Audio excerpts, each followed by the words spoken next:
Welcome in to a Thursday edition, fast-moving week here on the Jordy Culotta Show, driven and powered by Go Chevrolet. Make sure we hit that live button, that like button, that share button, that comment button. We're live here on this Wednesday. Compliments of our friends over at Go Chevrolet. Remember, our friends are online at geauxchevrolet.com, geauxchevrolet.com. You can also find them down in LaPlace, Louisiana when you're looking for brand new cars, or if you're looking for used cars. You can hit them over there on Florida Boulevard and Sherwood Forest. We appreciate our friends, as always, over at Go Chevrolet, geauxchevrolet.com, and Metropolitan Health Group. Real doctors, real solutions each and every day. Metropolitan Health Group. Traffic is going to be a nightmare. Was on with our friends after our little morning hit that we do over on WAFB's morning show with Liz and Matt and the crew.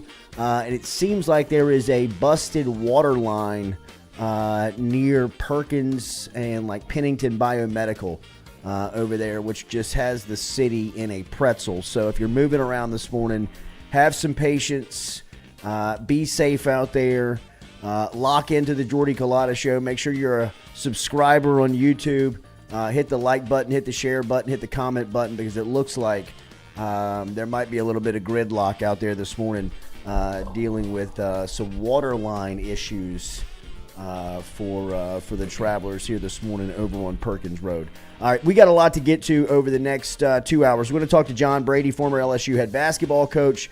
As Coach Brady's coming through, he's stopping in, checking on the basketball team. We will get his update and get his thoughts on Matt McMahon in this LSU basketball offseason. Obviously, the roster rehaul that Coach McMahon and his staff went through is something I don't know if the sport has ever seen that. So we'll talk to Coach Brady just about some of his thoughts and catch up with our buddy, Coach John Brady, coming up here at 7:30 this morning. 8 a.m. we'll check in with Tom Hart. We'll go over to Atlanta and check in with Tom as he's getting ready to call LSU and Southern this weekend. He'll be on the call for the SEC Network. He called Bama last weekend on the opening weekend, and we will talk to him about the tailgate and getting to their parking spots.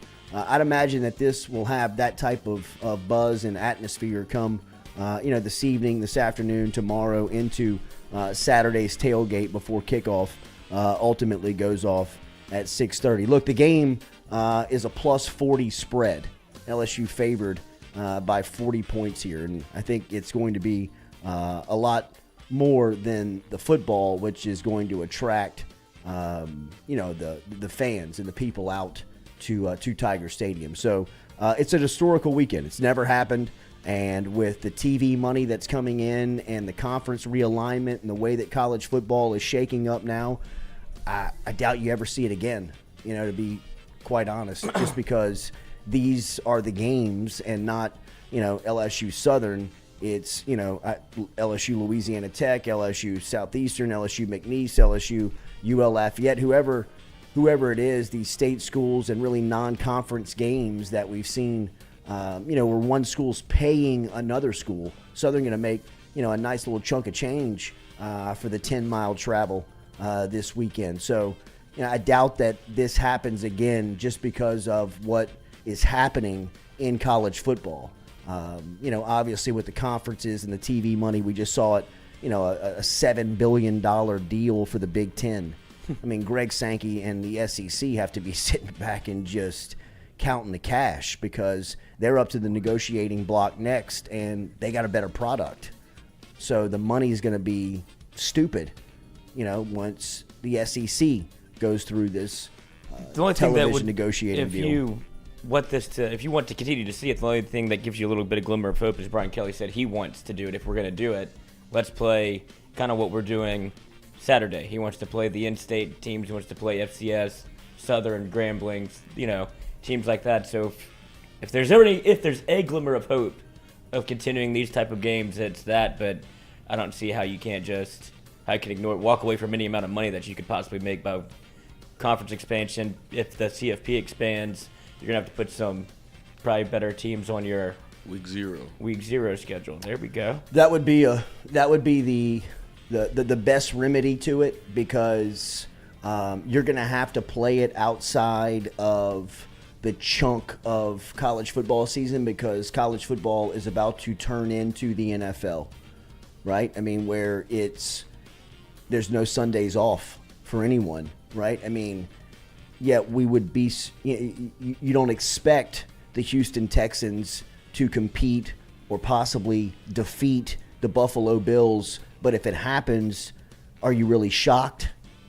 Right? Like, I mean, like, yeah, the Bills would probably be a 2-score favorite against the Texans, but I mean, it wouldn't surprise anybody really if Houston was to, and I'm just speaking, I know that Buffalo plays LA tonight. Saying, what planet are we on right now? I'm just saying that the worst team in the league can play the best team in the league and beat them on any given Sunday.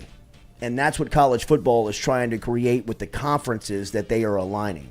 Yeah, parity. Right? They're trying to bring, 25, 28 schools into a conference on one side, make these super conferences, and ultimately make the AFC and the NFC between the Big Ten and the SEC. And, for television viewing purposes and advertising sales purposes, you can't present a 40-point cushion between two teams to sell to advertisers. That just doesn't move the needle. But, big games every Sunday is what people will respond to in those types of, situations where whether you're selling advertisement or you're trying to build interest into a product. So, we've seen that. Look at the college football playoff. It's expanding to 12. And, it's still going to be Alabama and Georgia, in my opinion, right? But it gives at least the opportunity to teams to make a run at it. And it really soothes the argument that everybody around college football has been asking for.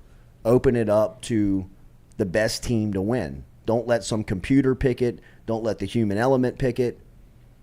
Put the best 12 teams into a pool and let them play and see who's the best team. And at the end of it, crown your champion. And I think that's, that's where everything's trending. And obviously with all the news that's happening, and we could talk to Tom Hart about that as well, because Tom's on top of this, and obviously it's within his industry, and you have to pay attention to what's going on with the movement and the shifting of all that's happening here. So Brian Kelly will speak to his radio show tonight. That'll be over at TJ Ribs. Open it up to questions. No, this is the week why. I think he got in and said, we're not doing the question thing anymore. I would imagine an LSU fan might just raise his hand and say, hey, coach, over here. Yeah. That would not surprise me at all if somebody has a couple pops and says, I'm going to ask him something. Might be Leah Van. I'm kidding. But you'll hear Brian Kelly speak tonight on his radio show.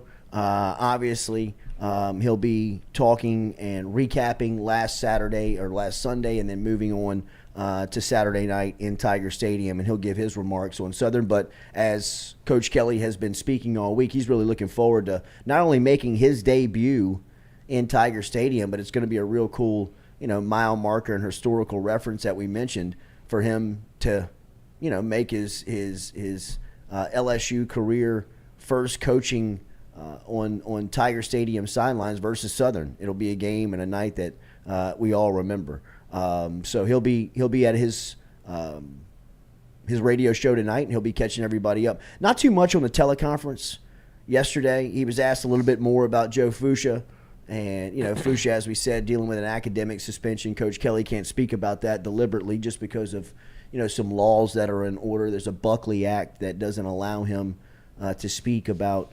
academic status of his student athletes. But right now it seems like Fuchs is dealing with an academic suspension because of some carryover and some transfer credits that he had dealing with his time at Arkansas.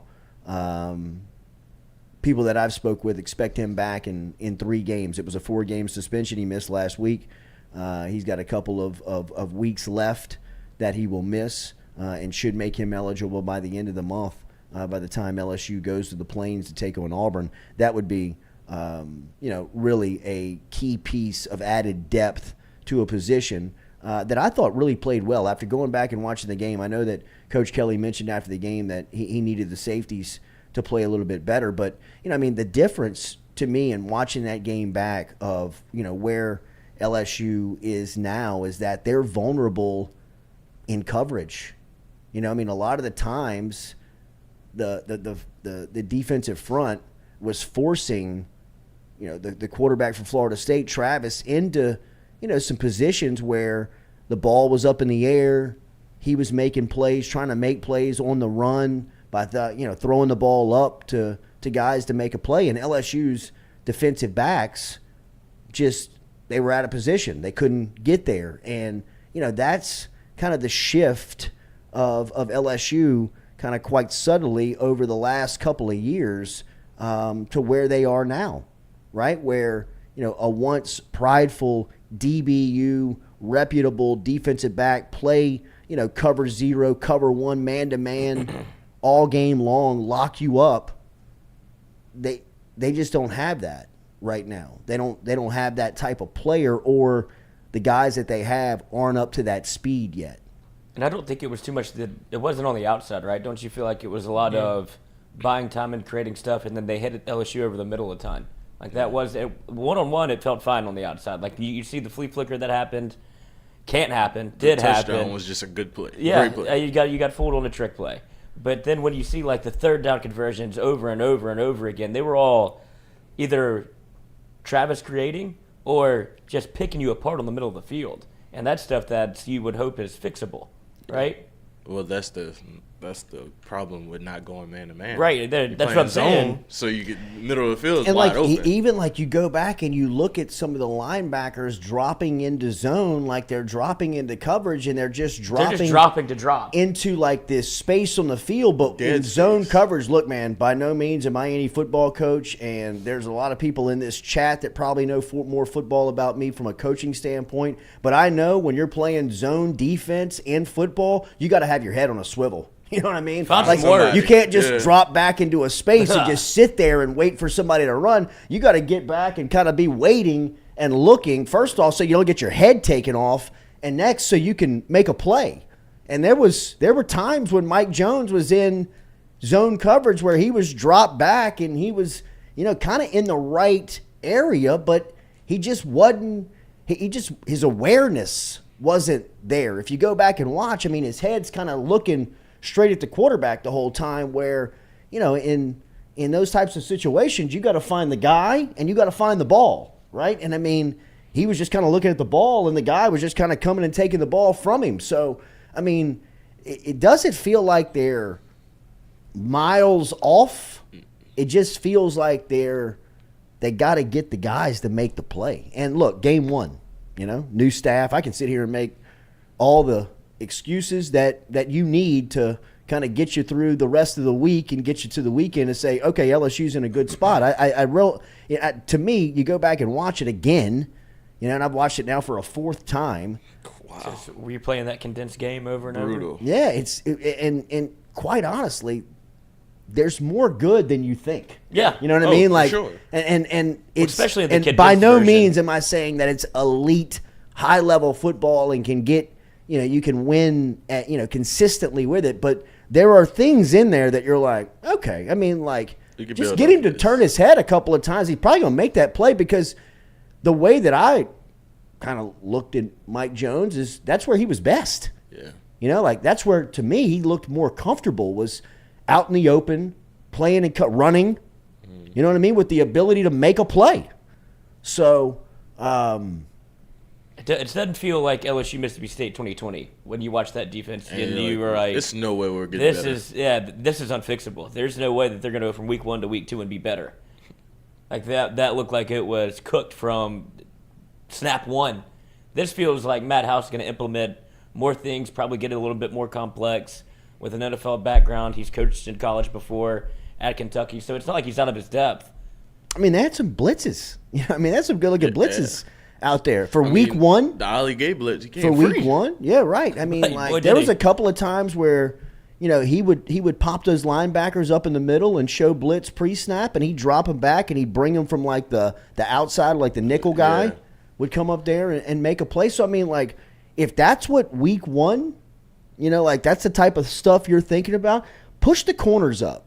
If I'm just like Tell us you evaluating and like just saying like, especially in short down and distance, where credit Florida State, their sideline, the quarterback for noticing things and just being able to get into it real quick. I mean, he made a couple of hand signals on just recognizing some coverage where he got out of a play, just grabbed a snap and flipped it out, and the guy picked up 5-6 yards, and it was a big first down pickup. I mean, that type of stuff, like, press those guys up, and I know that's what LSU is used to playing, and it's not Derek Stingley and Eli Ricks, and it's not, Greedy Williams and the on down the line. It's not those guys out there, but you still gotta you gotta be aggressive. You almost kind of force the pace of it with the way that you play defense. So by no means am I making any excuses on what Sunday night was. I'm just saying if you go back and watch it again, and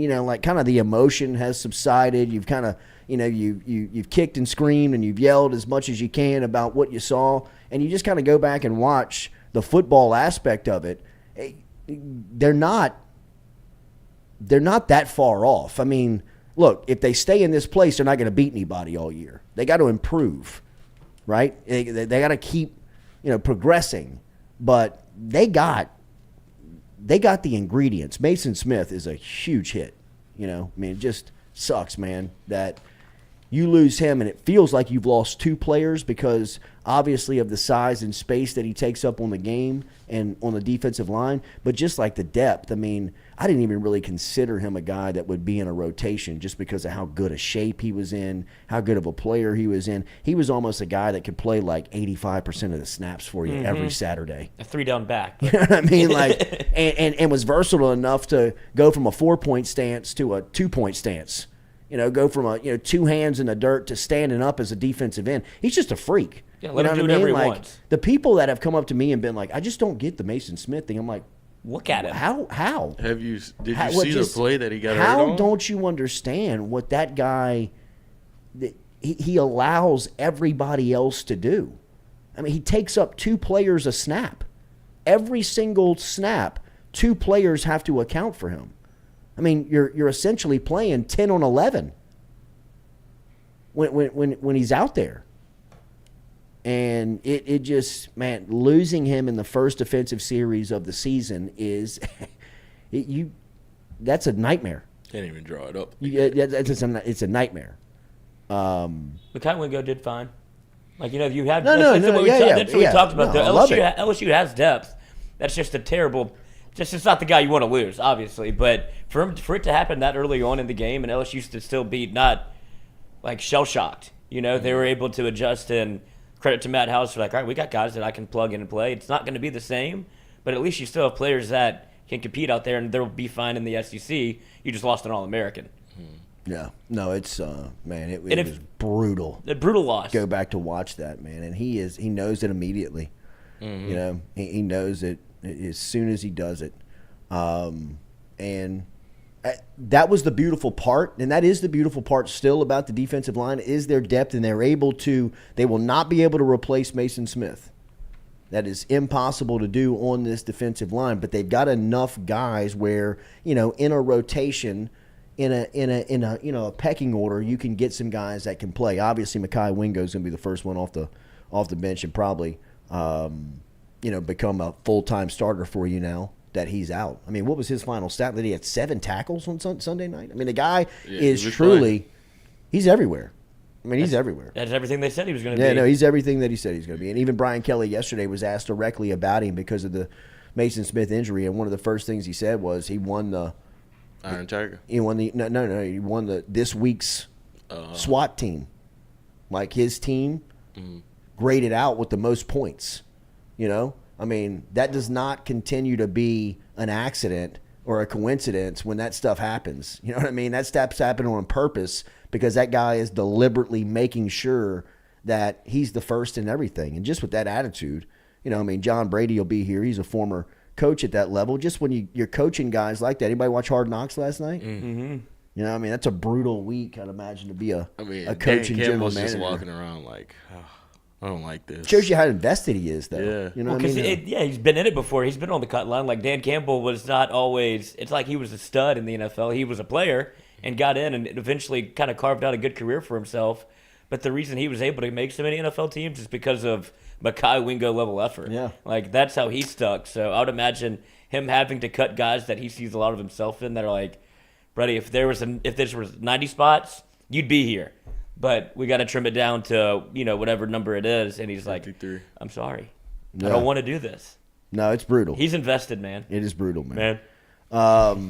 So we will get back to LSU football, obviously, with Tom Hart coming up here at 8 a.m. this morning. Hart is going to be on the call, as we said, for LSU and Southern on Saturday, as that will be a home opener for LSU. Speaking of LSU basketball announced their schedule yesterday, and they got a good one, man. We will talk to John Brady, who will be on the radio call for another season for the Tigers, and what an off season, right? It has been for Matt McMahon and his staff. We've heard Scott Woodward talk about, you know, really kind of revitalizing, revamping this athletic department with the coaches that he's brought in, and everybody now in a power position that's coaching over there, it seems like is a Woodward personnel now. And Matt McMahon probably had the toughest task of anyone to get the program, the LSU basketball program, back to a competitive standpoint after what it was left in, after the news of Will Wade and how he was terminated from the program. There was a lot of rocky days and a lot of dark days of what next season was going to be like. And Matt McMahon and his staff went into overdrive and took advantage of the new rules with the transfer portal and was able to get out there and recruit, both high school and guys back to the program that were already there, guys like Adam Miller and Justice Williams, obviously, and Mwani Wilkinson. So John Brady is a great storyteller. He's a great friend. He's here next. We'll ask him about the LSU basketball program. We'll ask him about Matt McMahon and just about the challenge that he faced going into this offseason of not only rebuilding the roster but creating chemistry on a bunch of new faces and guys that hadn't played together and really don't know one another. So all of that coming up next year. If you got a question for the coach, jump inside of the chat. We'd love to hear from you. Make sure you hit that like button, share button, comment button. As remember, our show is daily, brought to you by Barker Brothers Plumbing and Works. Get in touch with our friend Jude Barker over at Barker Brothers Plumbing and Works, where he can help you out today. They're number one and the number two business over there in Plaquemine, Louisiana, but they got 2 trucks in Greater Baton Rouge every single day helping us out over here in East Baton Rouge Parish. So if you are suffering from plumbing problems, we told you about the main water leak over there on Perkins Road. The city should have called Barker Brothers. They should have taken the cheap route, which I'm sure they did. They should have spent the extra cash and gotten the quality service that Barker Brothers provides. 225-776-2431. Mention the Jordy Culotta Show and save yourself 15%. Number one and the number two business, Barker Brothers Plumbing and Works. We'll come back with former LSU head basketball coach, SEC legend, and LSU radio color commentator for the LSU Sports Radio Network on the basketball call, John Brady, next here with us on the Jordy Culotta Show, driven and powered by Go Chevrolet. We said, hey, Coach.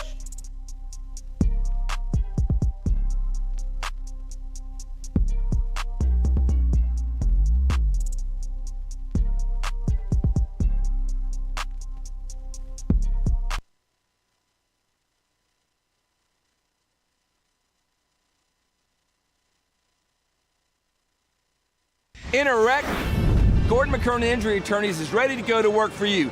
Come meet your team. I'm your intake specialist. I coordinate your case and connect you with your attorney and paralegal. That's us, your legal team. Here you go. Thanks. And we'll fight to get you every dollar you deserve. I'm your settlements and disbursement manager, and I'm here to get you paid on time. I'm attorney Gordon McKernan. Put our team to work today. Just call us. Get it done.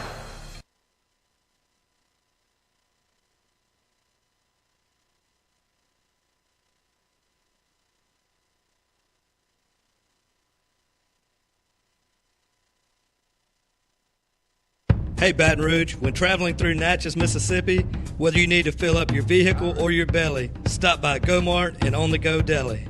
Go-Mart has clean restrooms, community coffee, an awesome beer cave, and a great selection of anything you might need on your trip.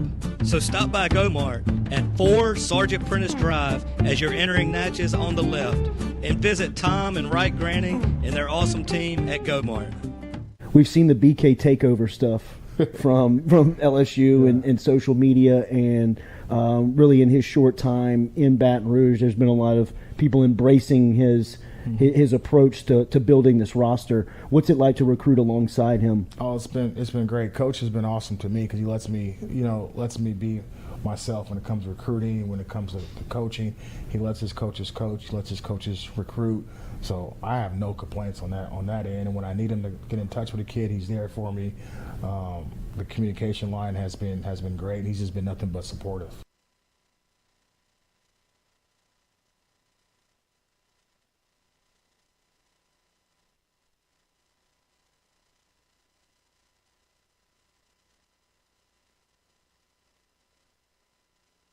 But this opportunity was different. You have a chance to come to a place with unbelievable tradition, work for the winningest head coach in college football. Just be at a state. I've never been at a state where football's king, and if you just dominate your state, you're going to get some of the best players that there are. Sure. Yeah, so I think, getting through spring, I mean, most of it was obviously just installing the offense. And I think all 4 guys really made some strides in terms of that and showed a lot of positives. Obviously, which, you guys get to talk about all the time. So you guys, Sure. Yeah. But all 4 have done a great job. They did. I think they really did a really nice job in spring of taking strides forward individually, and everybody's different in terms of what they need to get better at and what they need to show. And then move it into summer, and I love the way they're working right now in the weight room for Coach Flint. But like I said, I think spring a lot was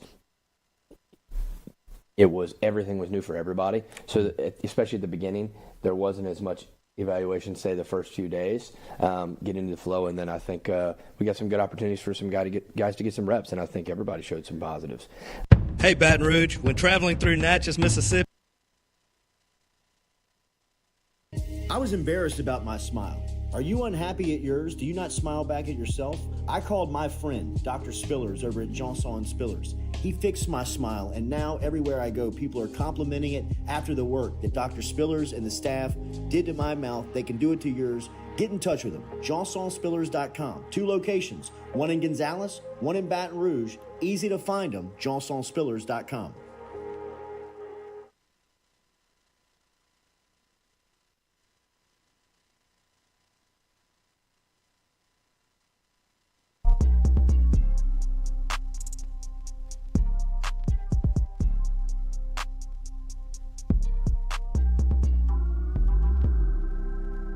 Here, the Jordy Culotta Show, driven and powered by Go Chevrolet, live on this Thursday, getting set for LSU and Southern on Saturday night inside Tiger Stadium, home opener for Brian Kelly and the Tigers. Coach Kelly will make his debut, and we will talk about that with Tom Hart coming up here from the SEC Network. Hart going to be on the call Saturday night with Jordan Palmer and Cole Kublik on the SEC Network. So looking forward to getting a preview from Tom coming up here. Yesterday, LSU announced the SEC and LSU's combined 18 home game schedule coming up in the Assembly Center, as they will open up on Wednesday, November 9th against Missouri, Kansas City. Then they'll play Arkansas State. The former head coach, John Brady, going to be in a spot that night with both of his former programs on the hardwood. But they will open up SEC play January 3rd in Rupp Arena at Kentucky. Welcome to the league, Matt McMahon.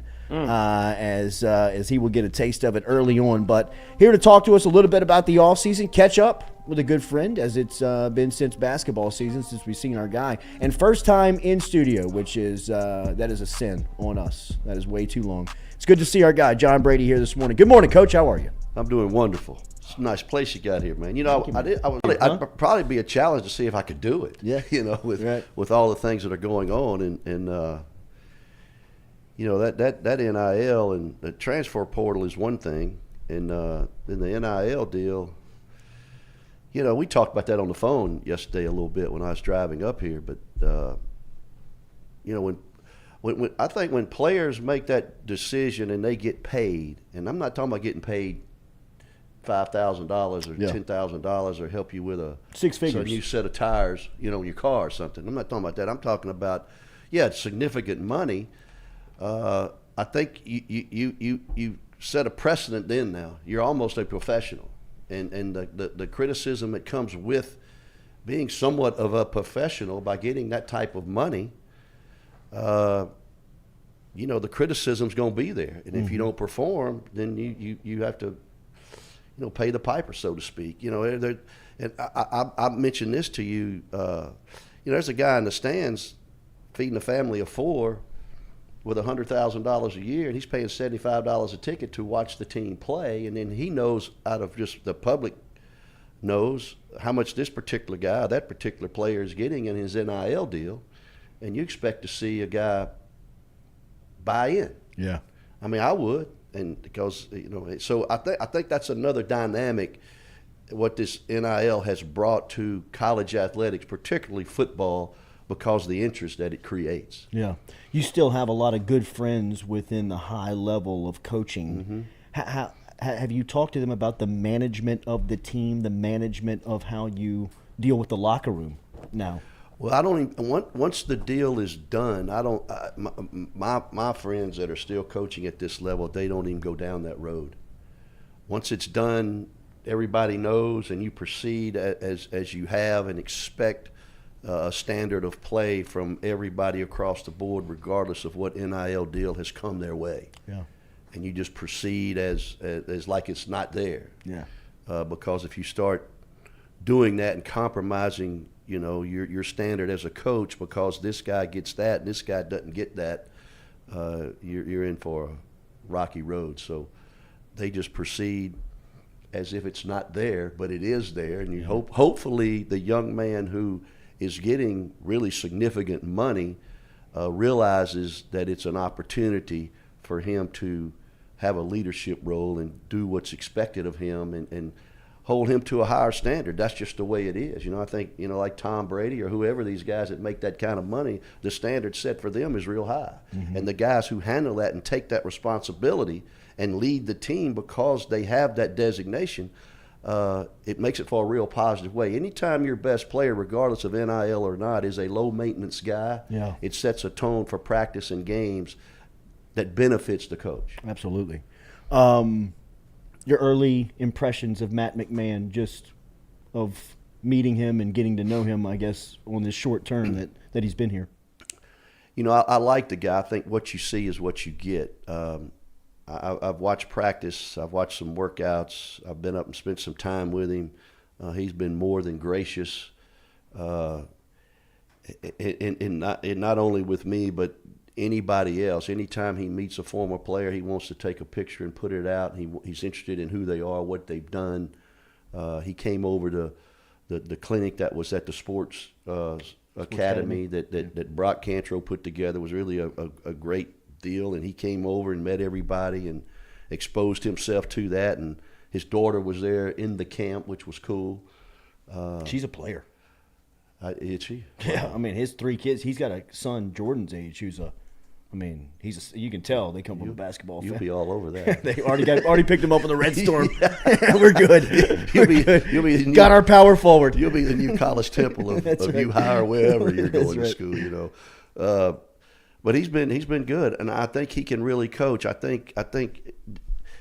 And look, I'm different than Will, or I'm different than Coach McMahon, and different's not bad. Different can be a good thing. Sure. I just think you're going to see a difference in the way the team approaches the game. I think there'll be little more ball movement, player movement offensively. And I really think as this team moves along, they're going to hang their hat on being able to really defend. And I think that those are two really good things to have with on offense and defense, to have that type of approach. So it's more of an equal opportunity offense, I think. I think players are going to score the ball where they can score the ball from, less manufacturing. And Will did what he needed to do because he had good players and gave them the freedom to do that and make those decisions. And there's nothing right or wrong. I'm just expressing a difference that you will see, and you can win either way. It's just I think these two guys are a little bit different in how they approach the game of coaching. Your early days, obviously, you had to make it through a lot of stuff with limitations on scholarships and some of the stuff that you were dealing with that the program had gone through prior to you. But you had new players that you were having to build chemistry with before they had played games. How do you, I mean, even whether it's 2022 or it's 2000. Yeah, the difference is when we took over the thing, 4 straight losing seasons, as everybody knows, and about to go on probation, we started with 4 players. Coach McMahon has started with 2 players. But the dynamic of how you build the program now is different because of the transfer portal. There's no penalty. And because now there's over 1,000 guys in the transfer portal, I believe.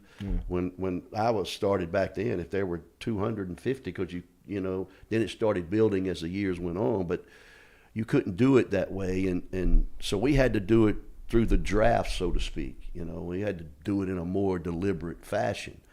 Now, with what Coach McMahon and his staff has done, I think has been nothing short of incredible. Yeah. I mean, they've put together a roster in 2-3 months. But I think the other side of that coin is you're going to see that type of change, 6 or 7 guys a year, probably in most major programs. And I think the coach that wins early is the coach who can build the chemistry, get the team to play together in a shorter period of time than we once had. So anytime you put together 9 or 10 new guys and you got a couple of players coming back, the ability to get them to understand one another and play together, that's why the off-season work, the trip they took, all of those things should benefit them as the season goes along. And the other caveat I'm going to throw out there with this team is when I've watched them practice, I think it's going to be a team that people can see gets better as the year goes along. I really think that's his approach. And in talking with Matt, he wants to have 4 or 5 players come back every year to develop a culture. If you can't wipe out your team every year and start over every year, that's a difficult challenge. So if he can get 4 or 5 or 6 guys to come back every year and then go to the portal and get 4 or 5 and then sign a couple of freshmen every year, I think that's a solid approach to building a program that can sustain winning at a high level. Adam Miller's coming back. That was a big win for him in recruiting. Yes. You've seen him go through the injury, rehab, back to kind of get his game back. What do you expect from him this season? Well, I expect him to be one of the leading scorers on the team, particularly from the perimeter. Left-handed guy, loves to play. He seems, in what I've observed, to be extremely coachable, and that was a big get for Coach McMahon to be able to get him to come back. He was close on Reed, getting him to roll back in here, and that would have been really huge. But I think him coming back helped credibility, and then I think the players that they brought in, there's 2 or 3 of those guys that are really good players. Yeah. And I think they want to be here, and it's going to be a team, I think, in the short term I've seen them, is going to get better, and people are going to recognize a difference in the style of play early on. Justice probably started his clock a little earlier than they wanted him to because of the injury to Miller last year. You had to have him, and I think his first action was on the road at Auburn. Auburn, sure was. And he hit a couple of shots. Yeah, he did. He played pretty good. How does last year help him, and what do you expect from him? Can he be a primary ball handler at this level? Well, I see him really off the ball as more than handling the ball and doing that type of productivity on offense. I like him off the ball. He's really talented. Now, if you go watch them, he does things in the practice and throughout the course when they scrimmage that really catch your attention. So if he can develop a high motor and really come to practice every single day and give everything he has, he's got a chance really to command a lot of important minutes. I really think, and I told Matt, and he agrees with this, I think he could be a really, really good defender. He's got length, he's got athleticism, he's got size for position, his feet are good. So I really think he could be a really good defender if he wants to commit to doing that. That's one way to find playing time with Coach McMahon, who's somewhat of a defensive-minded guy like I was. You show me you can guard, you're going to earn minutes simply because of that. He held on to Tasman Mitchell, moved him into a new spot, director of basketball ops. What do you make of his staff? I like his staff a lot. You know, two of those guys I've known for a long time. And keeping Tasman, I think, was a good move on his part. I like his staff. They seem more cohesive to me. They get along well, and I think the team reads the message the staff sends by how they interact with one another. And I think the staff that he's put together is going to be real positive in that case, with the players observing how they get along and how they interact with one another. Will started the movement of it. Kim Mulkey came in here, poured gasoline on it. Scott Woodward sat right there and said that there's an emphasis on it. Facilities, you've traveled, you've seen everyone in the conference. How important are they to success in your former seat of what you guys do every day? Well, I think this day and age it's extremely important. But now you've got to remember, Dale went to 2 Final Fours and I went to 1 Final Four, and we won 2 SEC championships practicing in what they call the dungeon. So it wasn't even 94 feet. and you had 3 feet and you ran into the wall. Yeah, so right. I think now that has exploded into it's an arms race and who's got the best facility for practice. The weight room was still across the street, which is a no-no. They're bringing the weight room into the practice facility now for men's and women's basketball, which I don't know why they designed the thing and didn't bring the weight room over there in the first place. So I think that's a positive move. But, you know, my opinion, which means nothing when Scott Woodward makes a decision, Right. but my opinion is I love the location of the facilities of the high major programs at LSU. Will did a tremendous job in getting the students to come. They identified with him and they walked to the game. I think if you move that location, you have an issue of getting students to come, and that's the base of the program to me, is the student involvement. But some of our better teams are when the students were going nuts. Yeah, right. You know, and I think they need to somehow bring the PMAC up to date, decrease the overall attendance, maybe put some suites or something in there, make it a 9,500 seat where the ticket is at a high demand. Put some suites in it and just bring it more up to date, change the configuration, whatever they need to do. But in terms of building a new place and moving it from that location, I wouldn't be a fan of that. How cool was it to get everybody back to honor Pete Maravich? It was the LSU basketball fraternity. I saw all of you guys were there for a very great. Special night, right? Yeah, it was great. You know, Jackie Maravich was awesome in her talk. It was really a good night. LSU got that right. You know, LSU has not got some things right from time to time. Yeah, right. And I'm not being critical. Sure. It's just, you know. And so, but to do that, they did it the right way, and it was a good night. The indoor practice facility was set up great. The Coach Brown was there. He did a wonderful job. And it was due. It was about time. Yeah. You know, to get that thing done. There were so many rumors going around about why it's not there, the reasons why. But it was a good night. You know, both the Maravich guys, Josh was there. It's good to see him. But Jackie did a wonderful job. It was just a positive thing for LSU basketball. And, you know, LSU basketball has you know, the statues standing out there speak for themselves. And then you have another guy running around like Mahmoud, who's unbelievable in terms of speaking. He was at the camp. And you know, there's a lot of tradition that Matt is finding out about LSU basketball, and some guys that come back. And I don't know of any other school, and I told Coach McMahon this on a Sunday when they give a free clinic for kids that can't go to camp otherwise, for 18 former players to be there and actually teach a station and talk and interact with the young players that are there. I don't know if many schools can do that, and LSU is one can do that. A lot of the players that are there are still local. They've come here from out of state or wherever, and they've stayed in Baton Rouge or around Baton Rouge, and I think that means they had a positive experience here, and they like what they went through. Is this year 5 with you and Blair? I think so. Yeah, I was here. Was Will here 4? Yeah. This will be number 5, and I'm looking forward to it. You know, Chris is fun to work. Y'all with. are the best, man. We're super biased, obviously, but I say this all the time. To me, in our business, for what we do in just kind of radio broadcast in sports broadcasting, basketball color commentary on the radio is one of the most difficult jobs because you have to paint a picture in like a 3 to 5 second window, and you got to be clear. You can't he dropped it, he shot it. You got to be clear and concise. And those two are able to kind of bounce off each other as if, you talk about chemistry on the floor. Y'all have great chemistry in the booth. Well, I appreciate. You can that. tell you love it. Yeah, really. It's fun, and what I do, Jordy, as the game goes on, I write down things I see.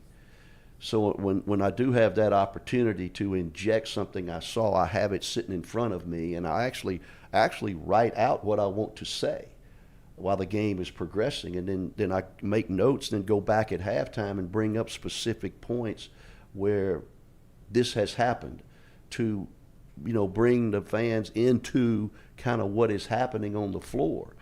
Because a lot of people are doing now is maybe tuning us in the volume and syncing it with the TV, 100%. which is really cool to do. But I appreciate your comments, and I heard that yesterday. I had lunch yesterday at Squeaky Miranda's City Cafe, baby. Yeah, with Kenny Allman and, wow. and some guys. And I do that once a year. We get 4 or 5 guys together, and we go up there and we get back to my old high school coaching roots with them guys. Every time I see Kenny yell, Culotta scares me, tightens me up like I'm a referee. I turn around. Sorry, Coach. I thought he walked. But no doubt, and to me, the best part of the broadcast, or it has been, and it sounds like you and McMahon have that type of chemistry as well, is the post-game coach interview when it's you and it has been Coach Wade going back and forth, and y'all just dive into ball talk of, just kind of what you saw, what he saw, why he did something, you kind of giving your opinion. To me, it just kind of shows off what you guys got. Great offseason, man. I guess before you know it, it'll be here. Right? I mean, like football season usually. How did you use football weekends to recruit? This is wonderful. Huge, right? Yeah. Oh, huge. I mean, they've got a big weekend this weekend in the basketball recruitment, and I'm gonna come to the game. I'm gonna go to some tailgatings. I'm not sure if I'm gonna stay for the game. I may go tailgate a little bit and then run down and have me dinner somewhere and watch it on TV. Well, is that a John Brady special? That Yeah. sounds like a steak and vino. Absolutely. Room for one more? Absolutely. I've been bumming that steak. I've been bumming that dinner for a decade now. It's great to see you, man. Hey, I appreciate you having me on. Let's do it again sometime. Always. Don't forget about me. I know you're a big shot now, Yeah, and right. you moved up in the world. No so. way. John Brady, my favorite, my guy, man. Former LSU basketball coach, SEC legend, and of course, color commentator on the LSU radio network for the basketball program. We'll be back. We got Tom Hart coming up in about 9 minutes. We'll shift back to SEC football and LSU kicking it off against Southern for the home opener this weekend. Don't forget to hit that like, share, and comment button. As daily, we're brought to you by Go Chevrolet. Check them out online at GEAUXChevrolet.com.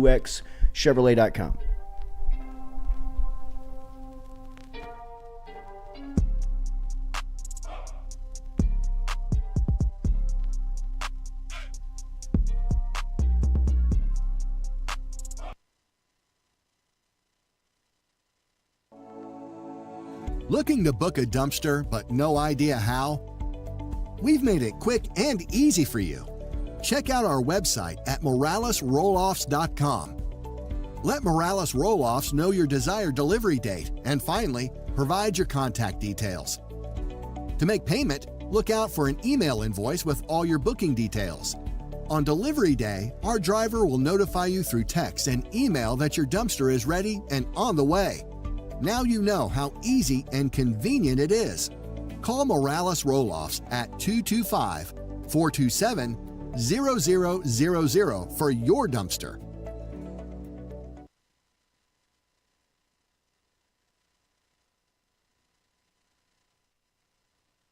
Southern Eye Centers, located at 6859 Jefferson Highway right here in Baton Rouge, has been serving your eyes for over 40 years in the Capital Region. They offer friendly service in a helpful environment with the highest level of personal care to manage your eye health and vision needs. If you want more information, log online to southernyecenters.com. That is southernyecenters.com. Stop in and check out their beautiful office located on Jefferson Highway right here in the capital city. And remember, each time you walk in there and you mention the Jordy Culotta Show, Dr. Ann Shaw and Southern Eye Centers will take 25% off of their fantastic selection of sunglasses. All you got to do is mention the Jordy Culotta Show. Check them out. southernyecenters.com and located at 6859 Jefferson Highway.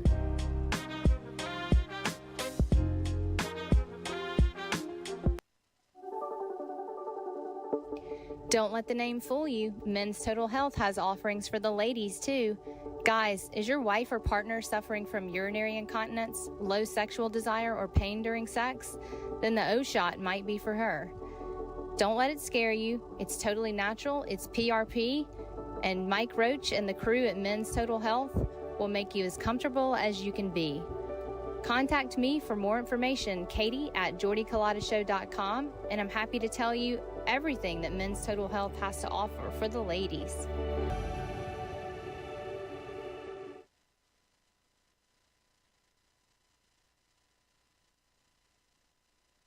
Red Stick Sports, a local staple in Baton Rouge to all sports fans, was founded back in 1981 and has remained a family business for over 40 years. Today, they still have the great selection on the floor, but they're also a leader in custom apparel for businesses, sports teams, and other groups. Take it from us, everybody over here at FM Digital Media. They help us out with all of our apparel. Let them help you out today. Go ask for Cody over at Red Stick Sports. Check him out online at redsticksports.biz.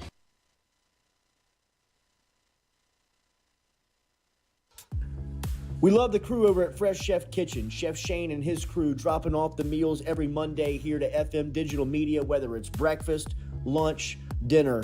Me or the crew's going through our meals over at Fresh Chef Kitchen. Their weekly pre-order, freshly made meals, or you can walk into the cooler over there on Airline Highway. They have that fresh, same service over there at Fresh Chef Eats. FreshChefEats.com is where you can find them online. Fresh Chef Kitchen. Tell them you heard it right here on the Jordy Culotta Show.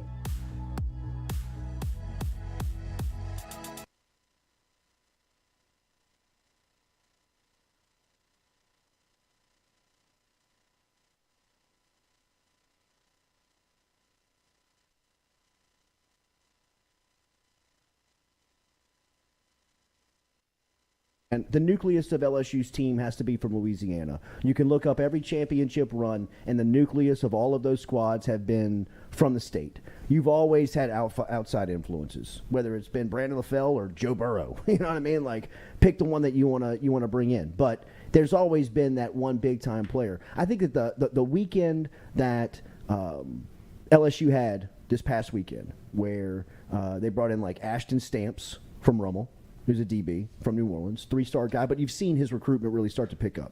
But then when you look at what they did outside of the area, and look, I'm big on guarding the state. Get Louisiana first, and then build your class outside of that. But if you can go into other states, and you can take, teams, states' best players, like LSU did over the weekend. Jackson Howard's the number one player in Minnesota. Minnesota doesn't have any football.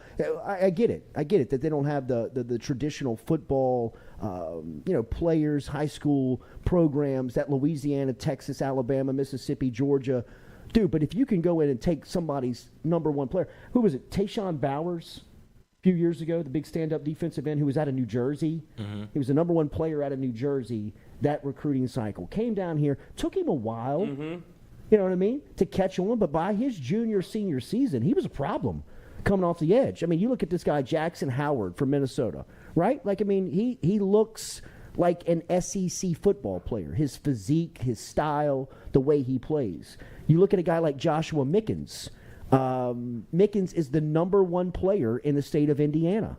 All right, like Indiana football. You don't think of football when you think Indiana. You think basketball, right? But, I mean, you go in there and you take the top player who's a rush defensive end. When you watch the film, man, that guy looks like a SEC caliber type recruit, prospect.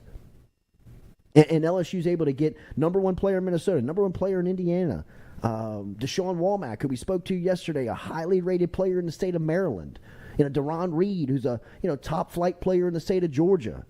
I get going out and getting these elite players from around the country, and I think LSU has the brand to shop it nationally. But yes, I do believe that your core has to be from Louisiana. I think.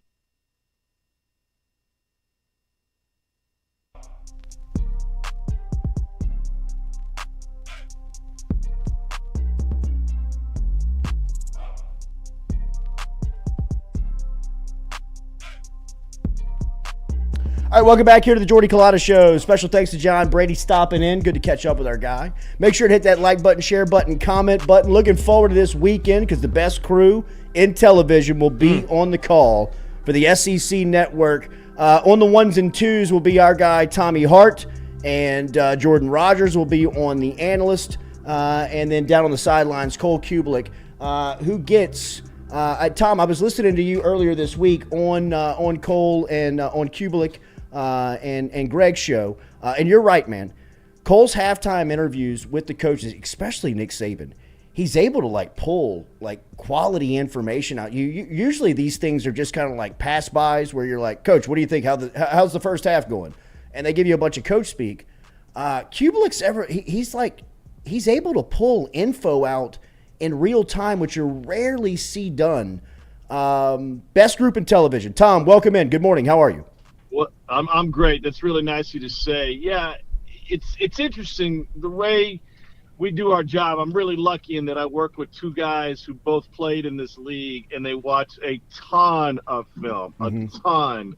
So they come in educated, and if you're going to sit down with Nick Saban, he doesn't suffer fools. You've seen his press conference highlights or lowlights, so you better know what you're talking about. I think it was the first year the three of us had an Alabama game.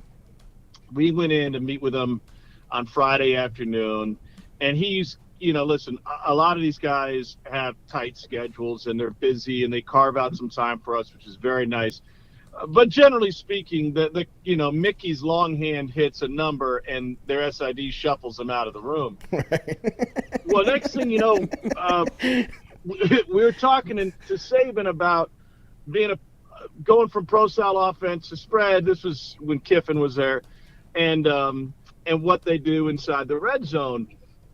And my man gets up at the grease board and starts drawing up plays. And the poor SID is looking at his watch like, this is not good. I'm going to get my butt reamed because we're going to be late. And he couldn't pull him out of the room. Saban just wants to talk ball. And that's what makes Cole so good with him, because he knows that Cole knows the team, and he knows all these coaches know that those dudes do their homework. And instead of, hey, tell me about your philosophy about X, Y, Z. No, it's tell me about your philosophy of the X's and O's. Like, why do you run split zone like this? Why does that linebacker go into the A gap? Blah, blah, blah. Man, it's just good stuff. If you're a football nerd, there's a ton of it. No doubt about it, man. I'm telling y'all, and I don't say this because y'all are acquaintances and friends, and when I see you, we catch up and we trade text messages in the season. Y'all are the A-team on the SEC network. Like when this new contract comes down and ABC starts filming these games, starts airing these games, they won't have to look too far, in my opinion, to find the crew, because they got them right now in-house. What do you think about Brian Kelly? Not the start he was looking for, obviously, but he'll have his home opener on Saturday night. A very historical game with Southern making a 10-mile bus ride across town to play the first SWAC opponent in Tiger Stadium. Tell me what you thought about LSU last week and what Brian Kelly faces this week going into home game one. Well, I said this on Cole's show. Like, I don't think it could have gotten off to a worse start for Kelly. And that doesn't mean that it's going to be a failure by any stretch of the imagination. It was just a bad day. We all have bad days. It was a bad day. It was a bad day for Jaden Daniels. Bad day for special teams. The biggest issue, I think, from an outsider's point of view, is the lack of execution was something that you would have expected from the previous regime when things were going bad, right? Like that was the biggest complaint. Well, they're disorganized. There's no execution. There's no communication. All of that looked like the accusations that were on the previous regime. And with, BK's personality and his persona, it's going to be buttoned up and everything's going to be nice and tight. And that was the farthest thing. But listen, he was one of the most accomplished coaches in college football. He's got the best winning percentage among all coaches right now. Guy's been to the playoff twice, played for a national championship another time. We know what the resume looks like. It's just a matter of getting the entire organization and everybody in that building up to speed for what he wants. And that's why I'm anxious to get in there and kind of see the operation of it all. And you learn a lot, to me, Sure. Game day is a snapshot. Obviously, that's what it's weighed on, but that's a snapshot of what happens throughout 7 days in the football building. Get a better feel for it once you get through those doors. Jaden Daniels unfairly criticized, I thought, for Sunday night. I don't know how much more he could have done. What did you see from LSU's quarterback? Well, I leave most of that up to my guy Jordan, Yep. and he's already broken down the film. And the first impression when we first talked was there are a lot of mistakes made at the quarterback position, from reads to takeoffs to where he's going with the ball. Maybe he shouldn't. I don't want to steal all of Jordan's thunder, but I think it's hard for us to judge quarterback play as viewers when we're just sitting there watching the game. Mm-hmm. Like take the slant in the end zone to Butte, right? But let's kind of, we'll dive into that Saturday night. But the way Jordan was breaking that down is that is a route that is run but never thrown to, based on the coverage and based on the formation and what's going on the other side of the field. Never thrown to. Mm-hmm. Now, I'll take Jordan's word for it, and he can go into more details about it. But unless you're a quarterback and you know the design of the play, or you're a coordinator, then it's hard to see, and it looks like a guy who didn't go for the football. So I don't know the ins and outs. I know he's got incredible athletic ability, and the opportunity to take off and use his legs is what makes it so appealing to have him back there. But I think everybody on that side of the ball needs to take a step up for LSU. You have a lot of conversations and relationships around SEC towns. How much are coaches worried about the impact of NIL? People are looking at Kayshawn on Sunday and saying his offseason was full of contracts and money talk, and people are wondering if he's engaged and checked in. How much do people concern themselves with now about that aspect of the game now that NIL is here? I think it's a fair discussion from our standpoint, those of us that are outside the building. I don't see it, and I haven't heard of it being that big a concern for people inside their respective buildings. Mm-hmm. Players have always had distractions. Might be one guy spends more time with his girlfriend or goes home every chance he can get to see his buddies from high school. Another guy's playing Xbox until 6 o'clock in the morning. There's always been and always will be distractions. I think what NIL brings with it is a little bit of jealousy. Like, oh, that guy's out doing this. Mm-hmm. I saw it firsthand. I was with Kentucky basketball. They played a preseason exhibition in the Bahamas. You were there when Calipari made the comment. Yes, yeah. That made it a little bit more interesting for sure. But Oscar Shibwe, as an international student, can only do his NIL work, his active NIL work, outside of the States. Wow. And they had a four-game series, and they had practice every day, and it was work. But he made over $500,000 in one day while he was down there. And the feedback that I got from other players was, man, go get yours. Like, we know that he's got to cram this stuff in right now. We know what his schedule is. We also know what his value is. The guy's going to make over $3 million this year as a National Player of the Year. Go get it. Yeah. Go get it. And I would hope that you would feel the same way about me if the roles were reversed. And I think that's the overriding theme to most of the NIL stuff. That doesn't mean there's not exceptions. You had a front row seat to Alabama last weekend. A lot of people came away very impressed with Georgia's performance versus Oregon. Let's start with Bama. A lot of people are saying this is the year that Alabama was built for this national championship run. What did you see from them on Saturday night in a 55-0 win? Well, Blake Anderson's Utah State head coach, and he was at Arkansas State before then, and he's been around. He's been in the game for a long time. They play at A-State. They play an SEC team just about every year. And he's got, he comes from that Baylor tree, played at Baylor for Grant Taft back in the 80s. And he said point blank, that's the best college football team I've ever seen in my life. Oh my God. They are really, really good. And, Will Anderson is as smart as he is athletic. He's got an incredible motor. They're solid at every level on the defensive side. The one question was, did they have some wide receivers that were going to step up? And it looks like that core is in really good shape. But it's your quarterback. And Bryce Young is highly, highly intelligent. The processes that he goes through and his ability to take the snap, even when coverages change or roll on him, and process the information and make a decision in a split second is really what sets him apart. And, besides the fact that he's got great vision and a great arm and good wheels and all of that stuff, but Bill O'Brien, who not only was the head coach at Penn State, but the GM of the Texans and their head coach and worked for Bill Belichick, said he's the third smartest football player he's ever spent time with. Jeez. Tom Brady was number 1. Randy Moss is number 2. Bryce Young is number 3. Not bad. And that dude was in the NFL for a decade. Yeah. And and on top of that, at a ton of other stops. So, yeah, they're awfully, awfully impressive. And it's hard to see any holes in any part of Alabama's game. Georgia, Kirby Smart in the post-game press conference was speaking to offensive recruits after the offensive performance that the Dogs put in place on Saturday versus Oregon. How close is that part of the program now to the defense that he's going to roll out every Saturday?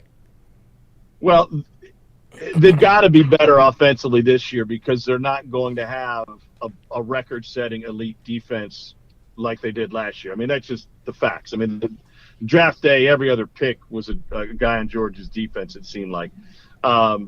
So they've got to be better, and they've got to be a little bit more explosive, and that's what they've been trying to be since Todd Monken got there. I think one thing that's overlooked by both coaches themselves, athletic directors, and folks who make these hires and fans is the move for a coordinator from the NFL to college is a pretty steep learning curve. And every time we sit down with a guy, and this is year in and year out, we'll go into a Friday meeting and sit down with a guy who was either coming from the NFL or had spent time in the NFL, and they go, man, I wasn't ready for this. And what this is the dynamic offenses and defenses that get rolled out in college football every week can have extreme variances. In the NFL, you really face one or two types of offenses, one or two types of defenses, and you might see the same type week in and week out. It's just a personnel difference. So that's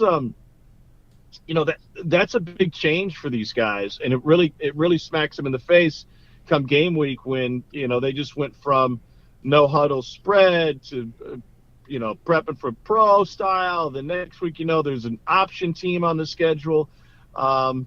So that's a challenge, and I think it took Georgia a second to kind of get where they want to be from a tempo and a taking shots type of offense. But listen, Oregon's not a bunch of chumps, and that was as thorough a dressing down as we saw in week 1.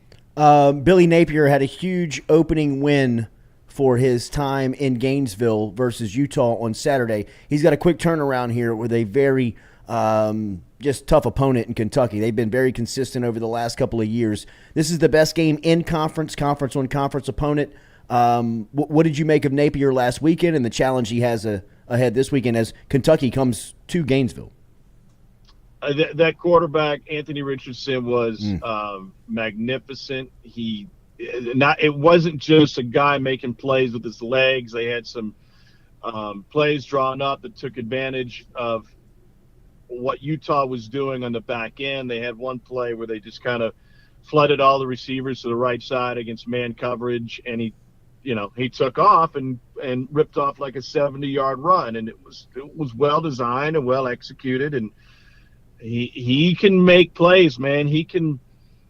There's little Johnny Manziel in him, in that when you think a play is dead, he can spin out of there, and he has the skills and the vision to turn it into something really, really big. I thought that was, with Georgia probably being 1B, I'd put that at 1A, the most impressive win opening week for the SEC, because what it means long term. I mean, the two Pac-12 favorites both lose. It's going to be hard for them then to bounce back and make it into the playoff.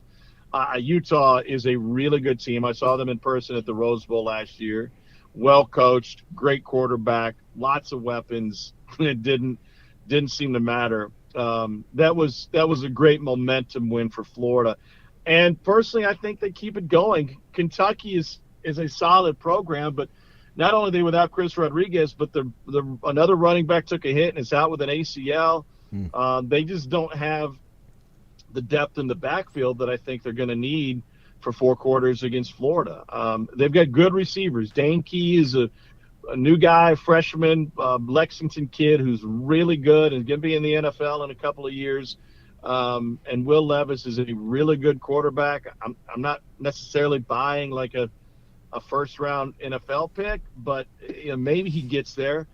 And I just think that Florida, this is a sport of momentum, and Florida's got a ton of it. And Kentucky, despite the fact that they had a good win week 1, is walking into a bear's den once again. They do not typically win games in Gainesville.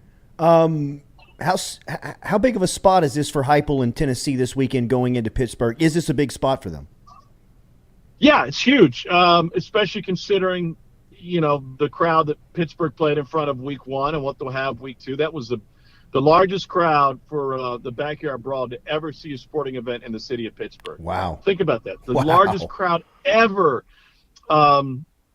Steelers, their runs, same stadium, at whatever they're calling Heinz Field these days. So there's a lot of excitement behind that program. The challenge for Heupel and company is going to be that Pitt has now faced this offense each of the last 4 years. They saw it when Heupel was at UCF. They saw Hooker when he was at Virginia Tech. They played him last year in Knoxville. They won't be surprised by anything Tennessee is doing or trying to do. And then the second challenge is where Tennessee needs to improve is getting pressure on the quarterback, especially when they can do it by only bringing 4. And they didn't have a single sack against Ball State. Now, they pressured the quarterback a couple times. Ball State first play of the game ran a reverse flea flicker against the blitz, probably not exactly how you want to draw it up. And they were able to get a hit on the quarterback that forced an interception. But outside of that play, they really didn't get to him very much. And that's where Tennessee needs to improve defensively. Tom, when do you arrive? When do you get into Baton Rouge? I'll be there this afternoon. Beautiful. Yeah. That's beautiful, man. This is cool, right? I mean, this will be I know this is not SEC, football, but this will be a cool historical game that, I think LSU will always have that they can look back on, and it's got to be a cool moment for you and your team to be on the call. Yeah, it'll be really cool. We're trying to find a way. I don't want to diminish the Southern football program with this next statement, so please don't anyone take it that way. But we're trying to find a way that we can shift some of our resources and our timing and really feature the band and halftime and what that's going to look like, because I think that's a really, really cool part of it. And football viewers love the game. This is an aspect of the presentation that they don't normally see. It's not Battle of the Bands where we're just going to have the ability to air the entire thing. But I'm really excited to see that. I'm not going to leave my seat for halftime. I want to see what it looks like. But yeah, for the first meeting ever, for teams that are schools that are neighbors but in different neighborhoods, it's really cool. If you don't like the history of college football, then you're missing a major part of the draw of the sport. Mm-hmm. And it's very rare that you get to see a first-time event in college football in 2022. And that's cool that we get to see it and be there for it. Dude, control your dog. Yeah, for Tom, God's what's sakes. going on with your dog? It's out of control. What's totally the deal, out of dude? It ate my golf shoes. Ugh. Well, I'm not concerned about the golf shoes as much as it's murdering animals. Yeah, well, Oh. listen, I really miss For my golf sport. shoes. They were really good shoes. Like, kill the rabbits, all right? I like, whatever. Put them in a pot and boil them, Glenn Close style. I don't care. But bring my shoes back. Like, rabbits are going to reproduce. There'll be plenty of bunnies hopping around the yard in another 3 weeks. Nike's not just going to drop off another pair of Air Max golf shoes just because they do. Now I'm on your side. Yeah. Have a safe trip to Baton Rouge, buddy. Control your dog. We'll talk to you soon. I'll do my best. All Thanks, right, man. fellas. There he is. Tommy Hart checking in. He'll be on the call on Saturday for LSU Southern. There was a nice in-depth look at the weekend, the SEC. Tigers and Jaguars going to kick off at 6:30 on the SEC Network officially on Saturday night. We appreciate catching up with Tom Hart. That's no BS either, man. I really believe that Tom Hart, Cole Kubelik, and Jordan Rogers they're the best team of calling college football. And to me, Cole Kubelik is the best of analyzing the game, and a lot about what just Hart talked about of, his ability to kind of, get ground level with guys like Nick Saban and, talk football where they respect what he's saying and they're kind of, not listening, but, kind of going back and forth with him. And if you watch his halftime interviews or his in-game interviews with coaches, a lot of times, I'm not saying every time, but a lot of times in those instances, the networks just want the soundbite. Like, let's go down to Brian Kelly before kickoff. He's standing by with our sideline correspondent. Let's go down to whoever it is. Coach, how's your team feeling tonight? Well, they're feeling great. We're glad to be here. Let's kick this thing off. Where Cole go in and be like, pregame you were talking about how you want to stop the run. You shade over. You got this guy. I mean, this is much more in-depth look. And if that's not your thing, I get it. But he's able to pull some real-time information out of these guys who want to stay so locked and guarded during that time.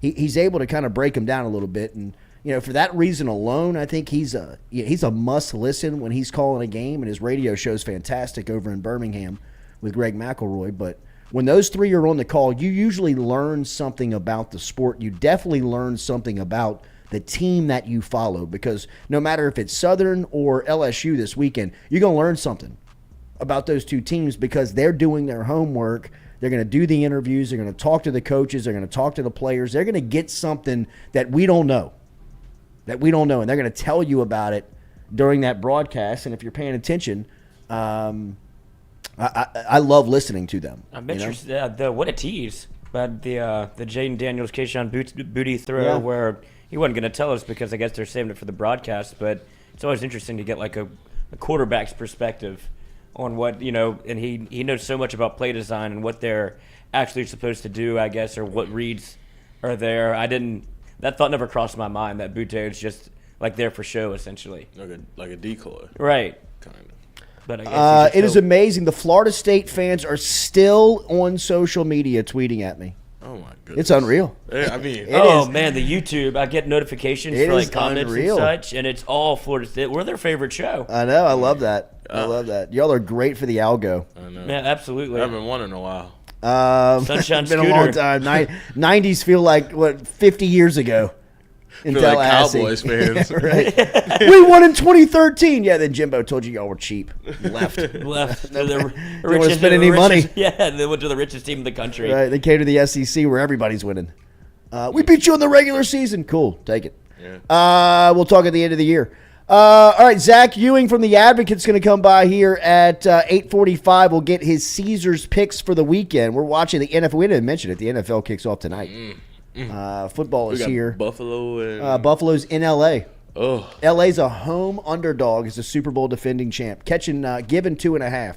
to Buffalo. Carpool Queen is here. We will reset the set. You just had Bobby Wagner. Bobby Wagner, who? Los Angeles? No, the Rams. Yeah, they do have Bobby Wagner. Sweet. Wow. Bobby Wagner. Trade Von Miller for Bobby Wagner. Yeah, and Von Miller's on Buffalo. I know. Yeah, I'll take it. What a game! This is gonna be a great game. God. Have you Caesars seen all of Sportsbook has 2.5. All of the Week 1, the NFL Week 1 slate is unbelievable. We have all the spreads in the graphic. I mean, in the document for when Ewing comes on, so we can get a little whip around of what games maybe we like, don't like, what he likes. That's probably, I don't know. I'll probably go with his picks over mine. For fade sure. him. Remember, download the Caesars Sportsbook app. You see the QR code in the top right of the screen. Walk your camera up to it, download the app, or just go to the App Store, download it. Use the promo code JCLSUFULL, JCLSUFULL, to save yourself, to bet up to $1,250 risk-free from our friends over at Caesars Sportsbook. We'll tell you about the NFL spreads. We'll tell you about more when we come back here. Jordy Culotta Show, driven and powered by Go Chevrolet.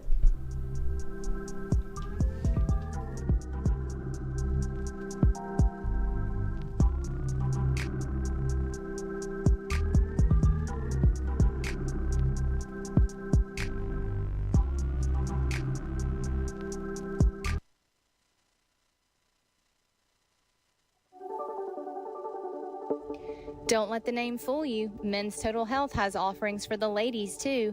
Guys, is your wife or partner suffering from urinary incontinence, low sexual desire, or pain during sex? Then the O-Shot might be for her. Don't let it scare you. It's totally natural. It's PRP. And Mike Roach and the crew at Men's Total Health will make you as comfortable as you can be.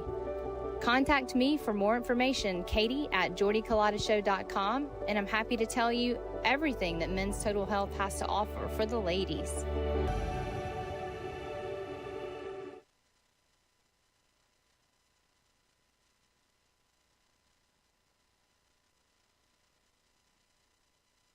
Do you suffer from chronic dehydration? Are you looking to improve your athletic performance and you need to get over and see our friends over at GoFlow IV? They're located on Jefferson Highway. Easy to find them online at GEAUXFlowIV.com. Make sure and use the promo code Jordy Culotta Show. If you do, they'll take 15% off of your initial visit. Check them out online, GEAUXFlowIV.com.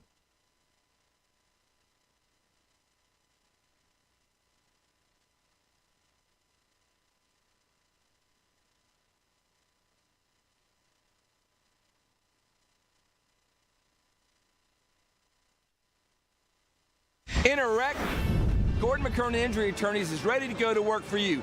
Come meet your team. I'm your intake specialist. I coordinate your case and connect you with your attorney and paralegal. That's us, your legal team. Here you go. Thanks. And we'll fight to get you every dollar you deserve. I'm your settlements and disbursement manager, and I'm here to get you paid on time.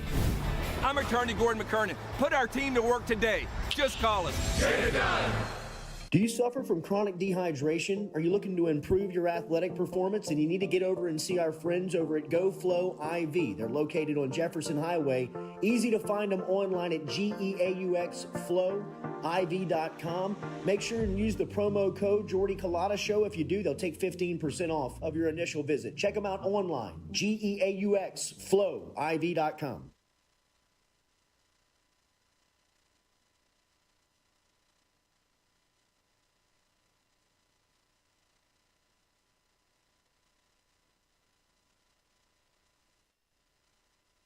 Hey Baton Rouge, when traveling through Natchez, Mississippi, whether you need to fill up your vehicle or your belly, stop by Go-Mart and On The Go Deli. Go-Mart has clean restrooms, community coffee, an awesome beer cave, and a great selection of anything you might need on your trip. So stop by Go-Mart at 4 Sergeant Prentice Drive as you're entering Natchez on the left, and visit Tom and Wright Granning and their awesome team at Go-Mart. We're all from different places and backgrounds. We've each experienced our own versions of life, but in the end, we're all on the same team. I'm part of that team, along with these players in purple and gold. Kayshawn Buddha, Malik Neighbors, Miles Frazier, Kyron Lacy, Greg Brooks. Whether on the field or in the courtroom, your team matters. So join our team. Make a difference. Bet. Let's get it done. In a wreck, Gordon McKernan Injury Attorneys is ready to go to work for you. Come.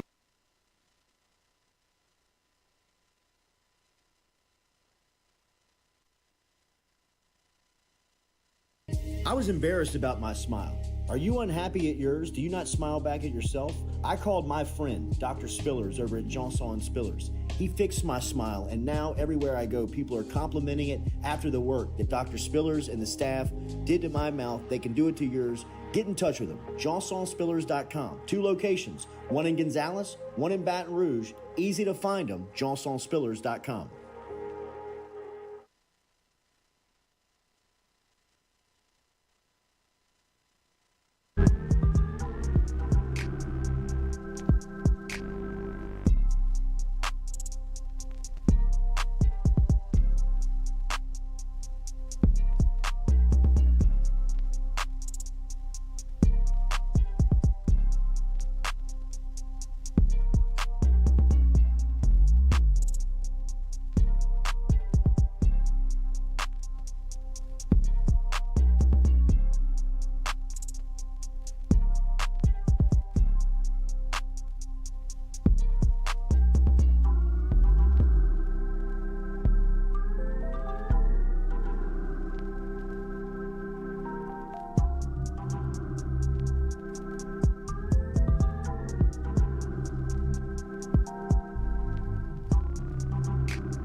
To the Jordy Culotta Show, driven and powered by Go Chevrolet.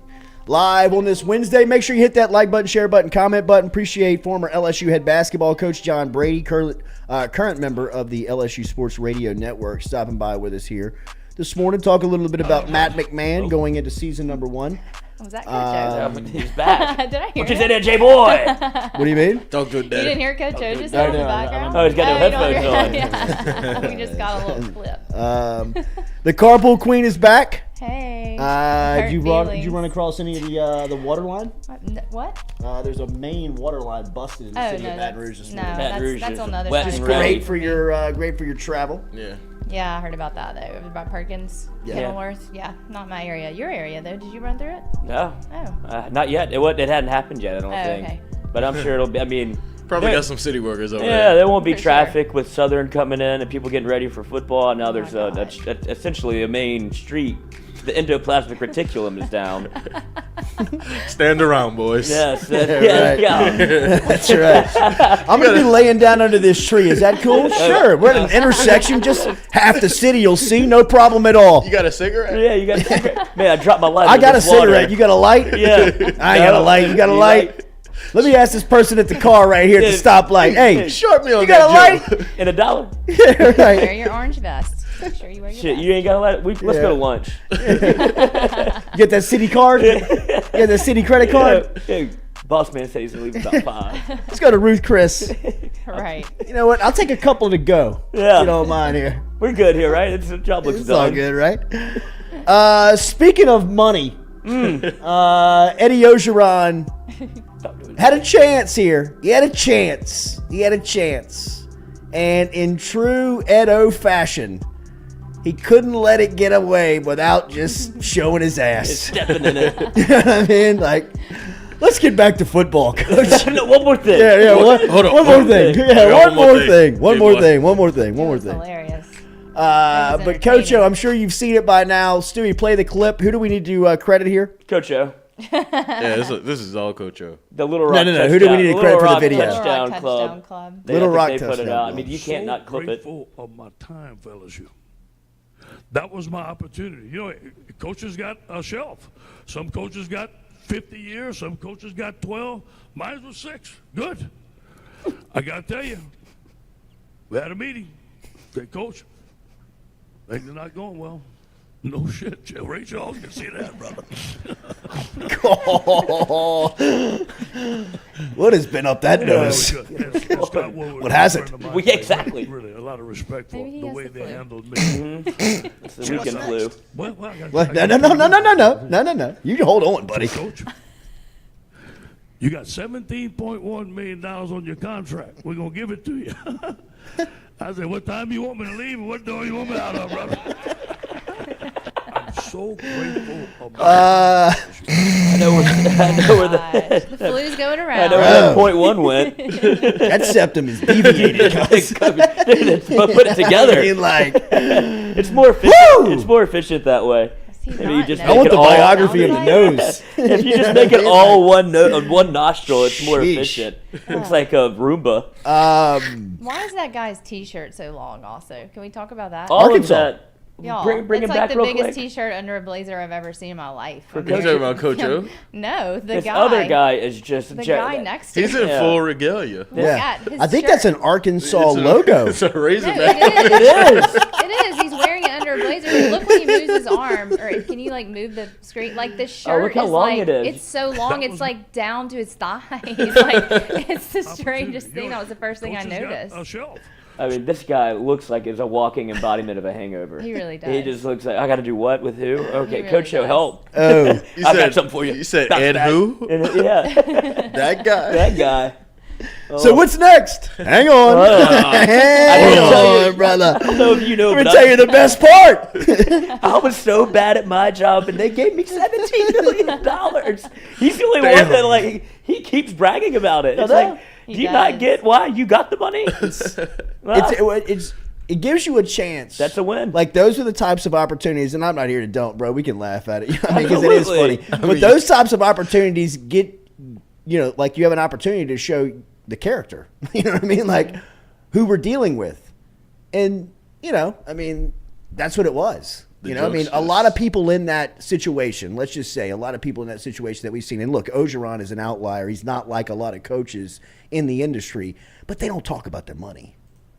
You know what I mean? Like, Yes. they don't talk about it out loud. I mean, not even coaches.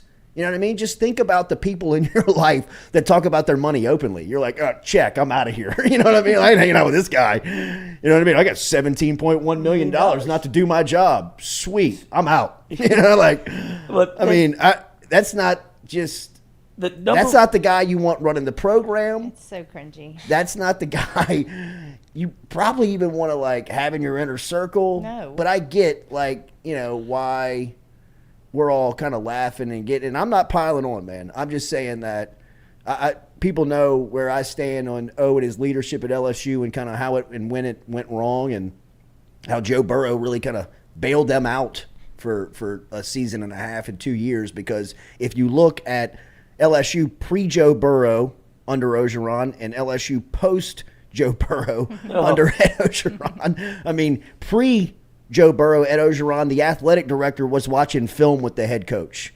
Post Joe Burrow, Ed Orgeron, he was snapping shots with every chick in their bed around South Louisiana. You know what I mean? Like, it was chaotic outside of Burrow, right?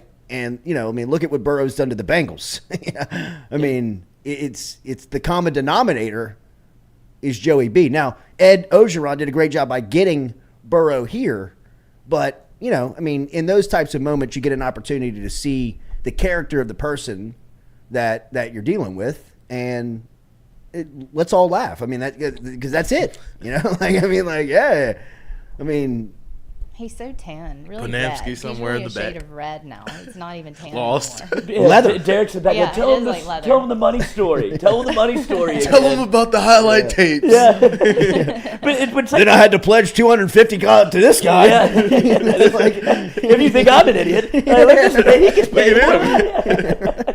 But if it's, I mean, it feels like whenever Coach O brings it up, it's like he thinks it's a win. Yeah. It's like he's getting one over. He's like, I got the last laugh. Right. It's like It's like, sure. All right, man, Ed. no, like, That's he thinks he did. That's He not got the play. $17.1 million. And like internally, he did. Yeah. You know, he like, did. but you don't have to tell anybody. No, you don't. You No, don't, but that's you don't how have to it's say secure. it because You need to. that's Because of people like us. that's who the are loser. constantly You know what making I mean? fun Like, of him. bro, you were a winner right up until one more thing. Yeah. Oh, no. Hold up. You know, like the guy's like, well, what's next? Oh, no.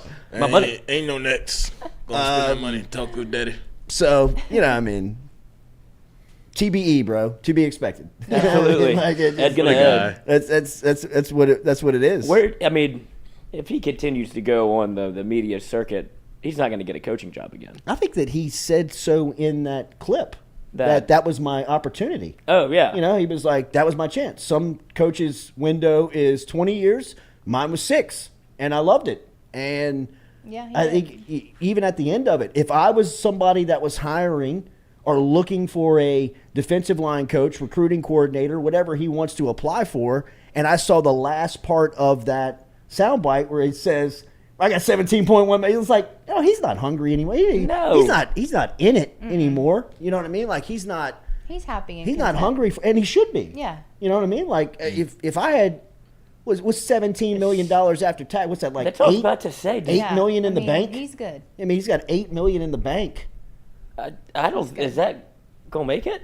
I mean, What do you with a mean? couple of wise investments and Yeah, well, not that's- staying out of Cabo for the rest of the next 5 spring breaks. Wise investments, coach. That's what I'm saying. I I hear mean, you. look at your He's got somebody helping him with this. You're He's expecting fine. that guy. No, I'm expecting his advisor to help him. I don't think he has a team around him that you could really absolutely. to. Say, You don't know nothing about no money. Yeah. 17.1 million. I can't But he's speculate got on that, got but you kids. know. He's got obviously women around. But I mean, like It's that money ain't that long. I don't think. But that's just the $8 million of the buyout. I mean, he made a tremendous amount of money while Yeah. he was here I too, think so. right? Yeah. Like, He I mean, has you got to plenty. imagine that he's got 15. multi-million dollars in the bank. Oh, he got Kane's Right? money. Yeah. And he has a camp financial money. advisor. Like he's fine. Oh, He's set. it's all about the camp money. He's not an idiot. He's But not a complete had to idiot. write off No, Derek no, Panevsky for no, $1 he's not. million. I mean, let that be said. Yeah, I mean, he's not. by no means am I calling Ed Ogeron dumb. No. At all. I'm not saying that but to get to this point, sticking at 30 years, have the success he's had, make the money he's made in the profession. I mean, he's not by any means dumb. Right. It's just those moments just show you the character of. I mean, how many people do you know have $20 million tell you they got $20 million bucks? You know, I mean, that's a huge red flag, right? Yeah. You know what I mean? Like Rich people don't tell I you mean, they're like, rich. yeah, No, they right. don't. Like, I mean, like true winners don't tell you they win. You know, like rich people don't tell you they're rich. You can just smell them. Yeah, right. Like they don't have to. Yeah. You know, Look like, at me. I mean, I'm even rich. if he is a, poon chasing, beach wearing, you know what I Bum. mean? Like whatever it is, like you can still be like kind of quality dude rich. You know what I mean? Like you don't have to tell me. Yeah, but yeah, I guess, and he's like probably goes like 2 for $5 menu. So, you know what I'm saying? He's very, like Give me a burger. Yeah, he's a simple man. You know, is. Give me a cheeseburger. cheeseburger. Shrimp po' boy. Yeah. Yeah, I don't think he had the healthiest habits. You think? Zach is here. We're going to get some picks. It's the opening day of the NFL season. Zach Ewing, who handles the gambling and odds and is your bet insider over at The Advocate. And he lives and dies by the Caesar Sportsbook lines as well. We're going to team up this season, bring him in, get some picks. We'll whip around the NFL, look at some lines that make sense, some that you can look forward to playing this weekend. We'll also look at college football. LSU is a 40-point favorite. We'll probably stay away from the Tigers this weekend, but we'll look at other college football games that make some sense. Zach Ewing of The Advocate in next to be in with us every Thursday as we preview the weekend. Compliments of our friends over at Caesar Sportsbook. Remember, before we start this segment, you need to download the Caesar Sportsbook app if you have not already done so, and you can follow along with the spreads that we'll be giving you, the games that we'll be giving you. We have a QR code in the top right of our screen. All you got to do is walk your camera up to it, open it up inside of your browser, become a member over at Caesar Sportsbook, put a new email in there if you are already a member. Use the promo code JCLSUFULL. JCLSU full, and you will be able to risk up to $1,250 risk-free from our friends over at Caesar Sportsbook. Zach Ewing is here. We're talking spreads for the weekend next. Download the Caesar Sportsbook app. Use the promo code JCFull LSU. Make a deposit. Make a bet. Let's win some money. We'll do it next year on the Jordy Culotta Show, presented by Go Chevrolet.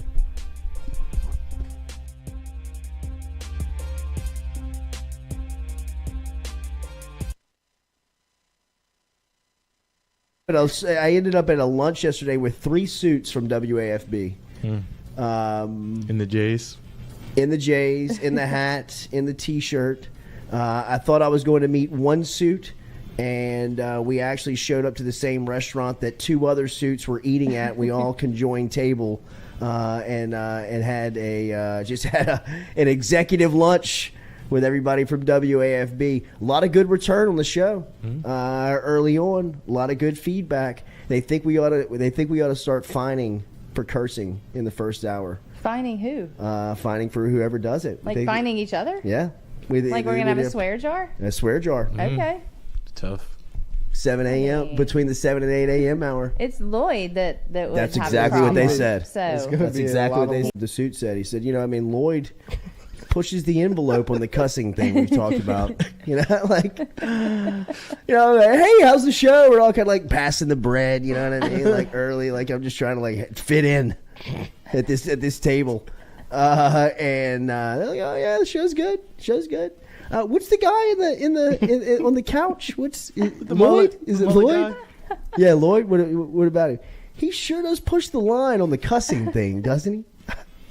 Which, by the way, there's no rules to our contract at WAFB that states that, we can't cuss at a certain time or, we've got to change the show at any point. There's been no discussions of changing anything that we do from WAFB. That's the nucleus of LSU's team has to be from Louisiana. You can look up every championship run, and the nucleus of all of those squads have been from the state. You've always had outside influences, whether it's been Brandon LaFell or Joe Burrow. You know what I mean? Like, pick the one that you want to bring in. But there's always been that one big time player. I think that the weekend that LSU had this past weekend, where they brought in like Ashton Stamps from Rummel, who's a DB from New Orleans, 3-star guy, but you've seen his recruitment really start to pick up.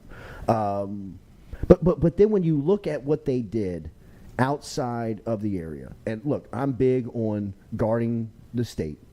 Get Louisiana first, and then build your class outside of that. But if you can go into other states and you can take, states' best players, like LSU did over the weekend. Jackson Howard's the number 1 player in Minnesota. Minnesota doesn't have any football. I get it that they don't have the traditional football, players, high school programs that Louisiana, Texas, Alabama, Mississippi, Georgia do. But if you can go in and take somebody's number 1 player, who was it? Tayshawn Bowers a few years ago, the big stand-up defensive end who was out of New Jersey. Mm-hmm. He was the number 1 player out of New Jersey that recruiting cycle. Came down here, took him a while. Mm-hmm. You know what I mean? To catch on, but by his senior season, he was a problem. Basketball, right? But I mean, you go in there and you take the top player, who's a rush defensive end. When you watch the film, man, that guy looks like a SEC caliber type recruit prospect. And LSU's able to get number 1 player in Minnesota, number 1 player in Indiana. Deshaun Womack, who we spoke to yesterday, a highly rated player in the state of Maryland. Deron Reed, who's a top flight player in the state of Georgia. I get going out and getting these elite players from around the country, and I think LSU has the brand to shop it nationally. But yes, I do believe that your core has to be from Louisiana.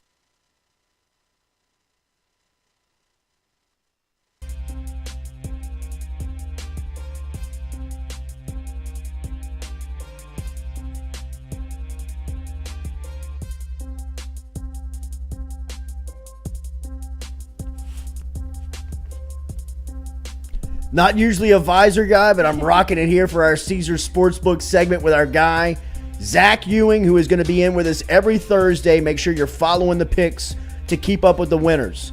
If you're looking to make the kids' tuition, if you're looking to make your mortgage this month, if you're looking to gamble away your paycheck, this is probably not the segment for you.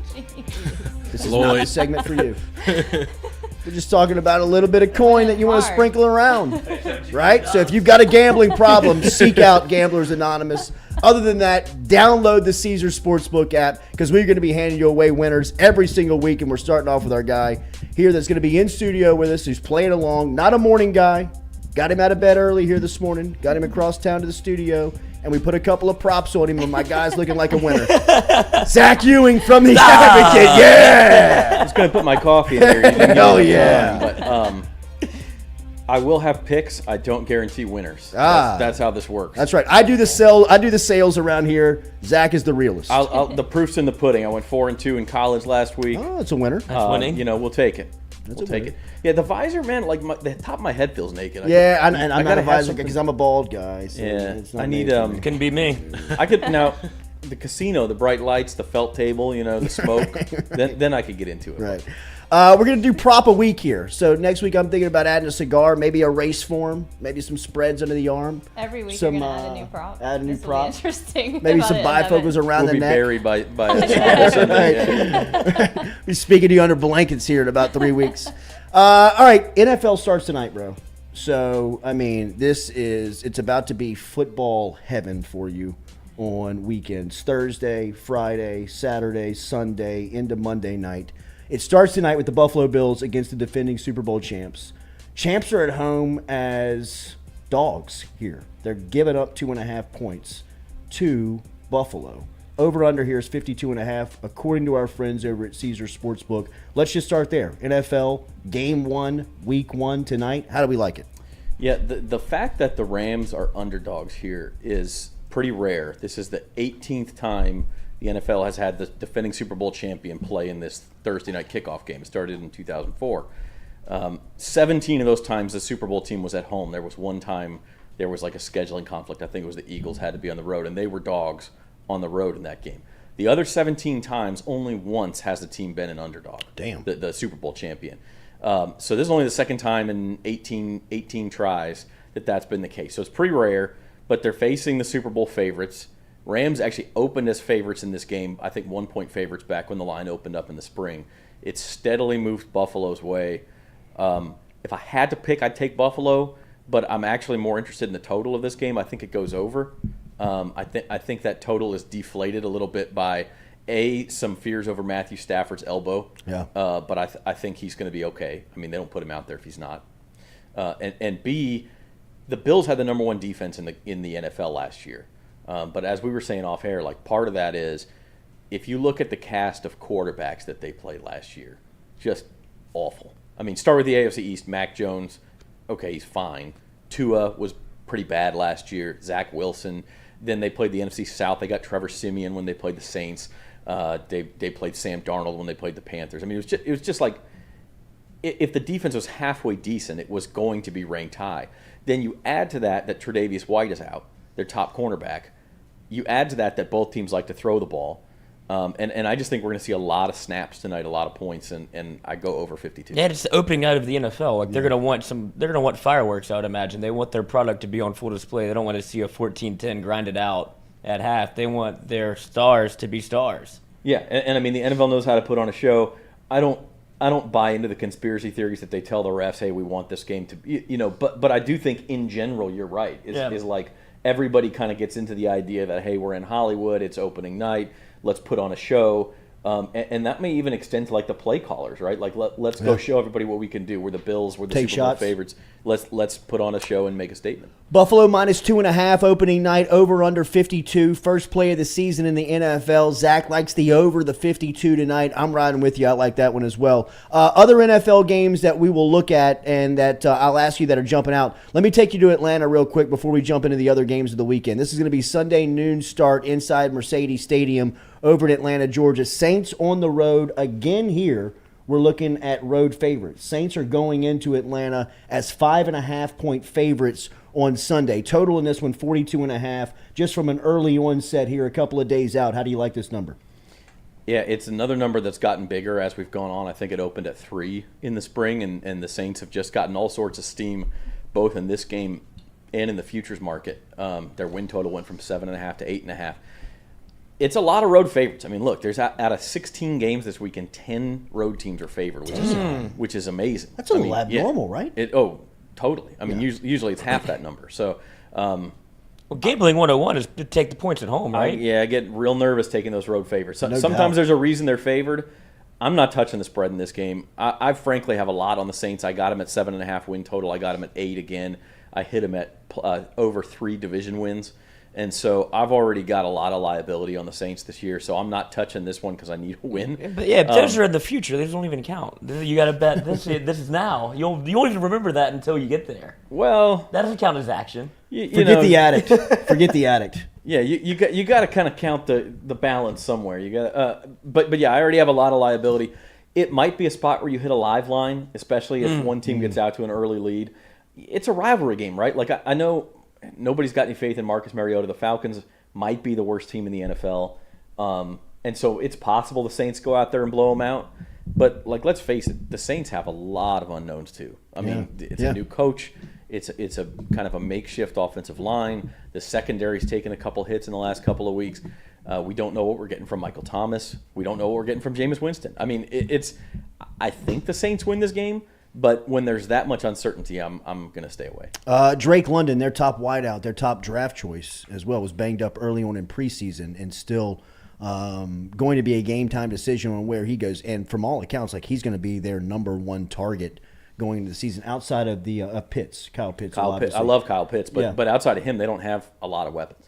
No doubt. All right, other NFL games. Real quick, back to Buffalo. You mentioned the futures and that Buffalo's the favorite tonight against the Super Bowl champs. How much are the futures money coming in on them as the odds-on favorite to win the whole thing? I believe the Bills, who are at 6-1, I think they have more money on them than any team. The Bucs are second on the list as far as odds go at plus 750, but a lot of people have been fading them. In fact, I think there was like $3,000 bets at Caesars this summer on the Bucs to finish with the NFL's worst record. If you guys know, like, which I think is a donation, right? Like, they're not going to finish with the NFL's worst record, but there's a lot of sharps that don't like Tampa Bay very much this year. And I think part of that's uncertainty with injuries, although Chris Godwin's going to play, but their offensive line's gotten banged up. Gronk's gone. Brady, like, what the hell was that press conference last week? I mean, like, Botox Brady is. I mean, Robo Brady. Yes. Hey, people have lost a lot of money betting against Tom Brady over the years, and so I'm trepidatious about that. But I also am not pouring a lot of money into the Bucs. Yeah. And then is Buffalo the favorite? Buffalo is the favorite, 6-1. Yeah. So other NFL spreads that are jumping out from this weekend. A couple of them, I know we all love the Bengals here. Shout out Joe Burrow, Jamar Chase. 6.5 points is a lot of points against the Pittsburgh Steelers. Like, I know Mitch Trubisky scares you, but Mike Tomlin, man, he finds ways to get it done. That game's going to be close. Like, I'm taking the points there. The other one is, and this is a road favorite here, but the Chiefs out in Arizona. I am way off of Arizona this year. I think Kansas City makes a statement. I think Patrick Mahomes might win the MVP.